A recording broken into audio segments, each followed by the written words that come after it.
কতদিন এভাবে কষ্ট পাবেন দাদা বাবু? এবার তো নিজেকে একটু সামলান। তুমি যাও এখান থেকে।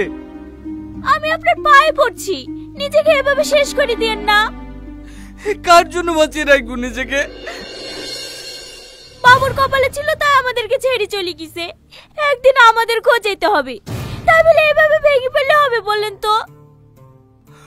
ও তো ভাগ্যের দোষে মরেনি, ওকে ওই লোভী ডাক্তার মেরেছে। যাওয়ার হয়ে গেছে দাদা বাবু, আপনি সবকিছু ভুলে যান। কিচ্ছু বলবো না, প্রতিশোধ নেবো আমি। যার জন্য আমার ছেলে মরেছে তাকে আমি কখনোই শান্তিতে থাকতে দেবো না।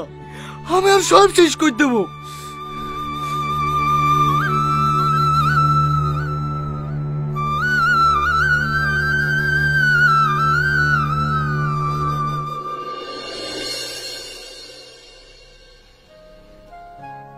দেখ না মিকো, সবাই ব্যস্ত, এদের সময়ই নেই আমার সাথে কথা বলার। আমার মাঝে মাঝে কি মনে হয় জানিস, পাপা আর মাম্মা মমকে ভালোই বাসে না। হ্যাঁ, তুমি ওই পেশেন্টটাকে বিপি ট্যাবলেট দিয়ে দাও আর 17 নম্বর পেশেন্টটাকে ওটির জন্য রেডি রাখবে।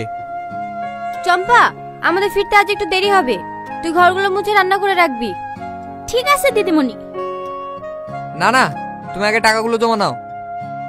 পাপা, ও পাপা, একটু থামো শোনা।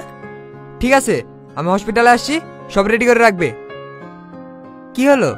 আজকে আমাকে পার্কে ঘুরতে নিয়ে চলো না। আজকে সময় নেই সোনা, বাড়িতে একা একা খেলা করো। ও মাম্মাম, আমাকে তোমাদের সাথে নিয়ে চলো না। না না, যেতে হবে না। প্লিজ মাম্মাম, আমি যাবো। তোজো, জেদ করে না। না, আমি তোমাদের সাথে যাবো। আমার বাড়িতে একা একা একদম ভালো লাগে না।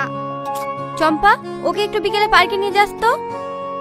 ঠিক আছে, আমি রান্নাবান্না সেরে নিয়ে যাবো। কই তোমার হলো? হ্যাঁ হ্যাঁ, চলো।